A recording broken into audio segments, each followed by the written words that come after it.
भारत का संविधान लागू होने के 70 साल बाद इस देश के आधुनिक राष्ट्र बनने का दावा करने के बाद केवल मूंछ रखने पर एक व्यक्ति को इसलिए मार दिया जाए कि वो दलित है, मूंछ नहीं रख सकता। ये इस देश में न कोई पहली घटना है न अभी कोई आखिरी घटना। मैं बहुत चिंतित हूँ, मैं टूटा हुआ महसूस कर रहा हूँ। मेरे पास ये सोचने और इस बात का जवाब नहीं है कि यह देश इस दिशा में अगर जाएगा तो अंततः कहाँ जाएगा। आप किस बात पे बात करते थे कि जाति खत्म हो गई? हम संवैधानिक मूल्यों को लोगों तक नहीं पहुंचा पाए। हम एक फेल सोसाइटी हैं, केवल सरकार नहीं, हम दोषी हैं। समाज क्यों नहीं खड़ा हुआ जितेंद्र मेघवाल के साथ? और राष्ट्र निर्माण में आदिवासी की आवाज कहाँ है भाई? पसमानदा की आवाज कहाँ है? दलित की आवाज कहाँ है? पिछड़े की बात ही कोई नहीं करता और पिछड़ा हिंदू बन जाता है झट से। लोगों के जहन में इतनी भयानक सांप्रदायिकता, इतनी नफरत, इतना जहर भरती जा रही है कि अब इस देश का बहुत बड़ा तबका अपने बच्चों की शिक्षा, रोजगार, नौकरी पर बात ही नहीं कर रहा है। उसको राष्ट्र प्रेम चाहिए, उसको देश प्रेम चाहिए, उसको धर्म प्रेम चाहिए, उसको केवल मुसलमानों के खिलाफ नफरत भड़कानी है। अरे भाई कहाँ जाओगे? तुम्हारे घर के बच्चों का भविष्य लुट गया कि 2 अप्रैल के न्याय की लड़ाई में लोग मारे गए। 2 अप्रैल की न्याय की लड़ाई में लोगों के हाथ पैर टूटे, मुकदमे हुए, उनको याद करिए। अंततः होता ये है ना कि हम लोग दिल्ली में खड़े होकर के भाषण तो बड़ा अच्छा देते हैं, जमीन पर जो लड़ रहा होता है वो मारा जाता है। ये पैगाम है भारत के हर कंटेंट क्रिएटर के नाम। जय भीम बड़ा सीधा हंसी, जय भीम जय Bhim app available on the play store and Apple app store now. Jitendra Meghwal की बात आप कर रहे हैं। देखिए, हम लोग अपने विश्वविद्यालयों में पढ़ते पढ़ाते हुए एक बेहतर क्लासरूम बनाने के लिए लड़ते हैं कि हमारा क्लासरूम इंक्लूसिव हो, हमारा क्लासरूम संवैधानिक मूल्यों पर चले, इंसानियत को केंद्र में रखें। मैं तो लिटरेचर का विद्यार्थी हूँ। मैं जानता हूँ कि हम कुछ एक चीज़ जिसके लिए पढ़ते पढ़ाते मेहनत करते हैं ना, वो है मानवीय मूल्य, इंसानियत। हम भक्ति मूवमेंट जब पढ़ाते हैं तो बार बार इंसानियत की बात करते हैं। हम जब आधुनिक काल पढ़ाते हैं अपने यहाँ हिंदी में तो बार बार कहते हैं इंसान बनो। इंसान में फ़र्क नहीं हो सकता। मगर भारत का संविधान लागू होने के 70 साल बाद इस देश के आधुनिक राष्ट्र बनने का दावा करने के बाद केवल मूंछ रखने पर एक व्यक्ति को इसलिए मार दिया जाए कि वो दलित है, मूंछ नहीं रख सकता। ये इस देश में न कोई पहली घटना है न अभी कोई आखिरी घटना है। मैं बहुत चिंतित हूँ, मैं टूटा हुआ महसूस कर रहा हूँ। मेरे पास ये सोचने और इस बात का जवाब नहीं है कि यह देश इस दिशा में अगर जाएगा तो अंततः कहाँ जाएगा। आप किस बात पे बात करते थे कि जाति खत्म हो गई है? विश्वविद्यालयों में प्रोफेसर बनाने पर एनएफएस कर रहे हो, जाति खत्म हो गई। जेएनयू में इंटरव्यू में दलित पिछड़े आदिवासियों को 1 नंबर दे रहे हो 30 नंबर में, जाति खत्म हो गई है। तुम एनएफएस करके जहाँ रिजर्वेशन नहीं लागू है, बताओ कितने जज दलित पिछड़े आदिवासी बने, जाति खत्म हो गई है। इसलिए कुछ लोग ये कहते हैं ना कि जात खत्म हो गई है, उनको यह दृश्य भी देखना चाहिए। और जितेंद्र मेघवाल जैसा एक नौजवान, उसका कोई दोष नहीं। वो मूंछ रखना, उसे तो शायद पता भी नहीं रहा होगा कि मूंछ रखने पर मेरी हत्या हो जाएगी, लेकिन उन्हें पता था कि मूंछ एक दलित नहीं रख सकता। संविधान पर हत्या है, संवैधानिक मूल्यों पर हत्या है, हमारी इंसानियत और नागरिक बोध पर चुनौती है कि हम एक बेहतर नागरिक समाज नहीं बना पाए, हम संवैधानिक मूल्यों को लोगों तक नहीं पहुंचा पाए। हम एक फेल सोसाइटी हैं, केवल सरकार नहीं, हम दोषी हैं। समाज क्यों नहीं खड़ा हुआ जितेंद्र मेघवाल के साथ? क्यों नहीं समाज खड़ा हो जाता? जब कोई लिंचिंग होती है तो गैर मुस्लिम समाज मुसलमानों के सामने क्यों नहीं खड़ा हो जाता कि हम एक भी व्यक्ति को धर्म के नाम पर लिंचिंग नहीं होने देंगे? दलित मारा जाता है तो गैर दलित क्यों नहीं खड़ा हो जाता? ओबीसी के साथ कोई अन्याय होता है तो गैर ओबीसी क्यों नहीं खड़ा हो जाता? मजदूर, किसान, मजलूम के साथ अन्याय होता है तो कोई क्यों नहीं खड़ा हो जाता? क्योंकि सबको हमने बांट दिया है। हमको लगता है दलित की लड़ाई दलित लड़ेगा। आदिवासी मारे जा रहे हैं बकसवा के जंगलों में, बस्तर के जंगलों में मारे जा रहे हैं। तमाम जंगलों में लगातार सालों से आंदोलन चल रहा है। और राष्ट्र निर्माण में आदिवासी की आवाज़ कहाँ है भाई? पसमानदा की आवाज़ कहाँ है? दलित की आवाज़ कहाँ है? पिछड़े की बात ही कोई नहीं करता और पिछड़ा हिंदू बन जाता है झट से। ये बहुत बड़ी लड़ाई है।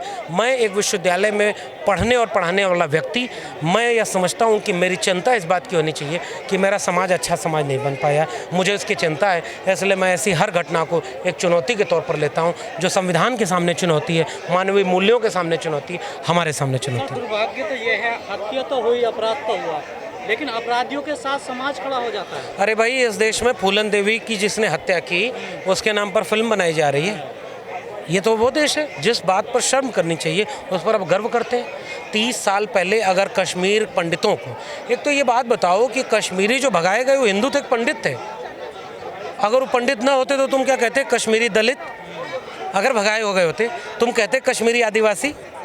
ये बोलते क्या तुम? नहीं बोले ना, क्योंकि तुम आदिवासी जो भगाए जा रहे हैं, जंगलों से मारे जा रहे हैं, आदिवासियों का पलायन हो रहा है, उसमें तुम कहते हो कि झारखंडी आदिवासी? बोलते हो कभी? केवल सांप्रदायिक नफरत फैलाना। जो हुआ कश्मीर में वो गलत हुआ। एक कहीं भी जो अल्पसंख्यक है हम उसके साथ खड़े हैं। अगर कश्मीर में हिंदू अल्पसंख्यक थे, उनको धर्म के नाम पर मारा और भगाया गया, तो हम उसके साथ खड़े हैं कि ये गलत है। आदिवासियों के साथ तुम क्यों नहीं खड़े होते जब उनको आदिवासी के नाम पर मारा जा रहा है, दलित के नाम पर मारा जा रहा है? तो एक फिल्म बनाकर नफरत फैलाई जा रही है, एक पार्टी प्रचार में लग गई है, एक पार्टी सिनेमा हॉल में नारे लग रहे हैं, सिनेमा हॉल में फिल्म देखने के बाद ऐसे आग बबूले हो रहे हैं लोग, भगवा पटका पहन करके पूरी राजनीति बदल दी गई है। आज एक फिल्म क्यों शेर सिंह राणा पर बन रही है? अरे फूलन देवी पर बनाते फिल्म, और फिल्म बनाते, और शेर सिंह राणा जो सजा याफ्ता है, जो जेल से भाग गया, वो तुम्हारा गौरव है? तो ये सब कुल मिला के यही कहा जा रहा है। असल में जाति इतनी बड़ी शय है ना कि इस देश में मनुष्य को मनुष्य नहीं होने दे रही, और एक पार्टी, एक विचारधारा, लोगों के जहन में इतनी भयानक सांप्रदायिकता, इतनी नफरत, इतना जहर भरती जा रही है कि अब इस देश का बहुत बड़ा तबका अपने बच्चों की शिक्षा, रोजगार, नौकरी पर बात ही नहीं कर रहा है। उसको राष्ट्र प्रेम चाहिए, उसको देश प्रेम चाहिए, उसको धर्म प्रेम चाहिए, उसको केवल मुसलमानों के खिलाफ नफरत भड़कानी है। अरे भाई कहाँ जाओगे? तुम्हारे घर के बच्चों का भविष्य लुट गया और तुमको केवल ज़ॉम्बी बना दिया गया। इसलिए ये मुश्किल है। मैं इस बात पर चिंतित हूँ और मैं इस पूरी बातचीत का, इस पूरे प्रकरण की निंदा करता हूँ। लेकिन सर कहा जाता है कि बीजेपी में अत्याचार होते हैं, वहाँ तो कांग्रेस की सरकार है, क्या सरकारों का कोई फर्क नहीं है? मानसिकता सबकी वही है। सरकारों का रवैया सरकार की तरह ही होता है। जहाँ कांग्रेस गड़बड़ करती है वहाँ हम कांग्रेस से लड़ेंगे, जहाँ बीजेपी गड़बड़ करती है वहाँ बीजेपी से लड़ेंगे। ये नहीं करेंगे कि मोदी से सवाल पूछना तो पहले नेहरू से पूछें। जहाँ जिसकी सरकार है दोषी तो वही है। सिंपल, इतना ही सीधा बात है। नागरिक होने का धर्म यह है कि आप जनता के पक्ष में खड़े हों, सच के पक्ष में खड़े हों, न्याय के पक्ष में खड़े हों। जहां भी अन्याय कोई कर रहा है वो आपका प्रतिपक्षी है। अगर वो कांग्रेस कर रही है, छत्तीसगढ़ में कांग्रेस सरकार है, तो सवाल कांग्रेस से पूछा जाएगा। राजस्थान में कांग्रेस सरकार है तो सवाल उनसे पूछा जाएगा। यूपी में होगा तो बीजेपी से पूछा जाएगा। यूपी में कांग्रेस से नहीं पूछेंगे, यूपी में सपा बसपा से जो लोग सवाल पूछे उससे नहीं पूछेंगे, और दिल्ली में जिसकी सरकार है उससे तो वही पूछा जाएगा। ये कुल मिला के 2 अप्रैल आने वाली है, कुछ दलित संगठनों ने कॉल दी है जितेंद्र मेघवाल को न्याय दिलाने के लिए। दिल्ली में भी आंदोलन, देश के हर कोने में आंदोलन की वो लोग बात कर रहे हैं। नहीं होना चाहिए। मैं तो ये कह रहा हूँ कि केवल जितेंद्र मेघवाल नहीं, इस देश में जाति केंद्रित जितने भी अन्याय हो रहे हैं, जहाँ भी लोगों का दमन हो रहा है, शोषण हो रहा है, उन सब घटनाओं को मिलाकर, आज तो 31 मार्च भी है, आज चंद्रशेखर चंदू, मैं उसे भी याद करता हूँ। बाबा साहब को भारत रत्न भी मिला आज के दिन। आज के दिन मैं इस देश के आम आवाम से, जो भी संविधान में भरोसा रखते हैं, उनसे अपील करता हूँ 2 अप्रैल को इसलिए भी याद करिए कि 2 अप्रैल के न्याय की लड़ाई में लोग मारे गए। 2 अप्रैल की न्याय की लड़ाई में लोगों के हाथ पैर टूटे, मुकदमे हुए, उनको याद करिए। अंततः होता ही है ना कि हम लोग दिल्ली में खड़े होकर के भाषण तो बड़ा अच्छा देते हैं, ज़मीन पर जो लड़ रहा होता है वो मारा जाता है, उसके ऊपर मुकदमे होते हैं, उसके हाथ पैर टूटते हैं, उसका परिवार बिखरता है।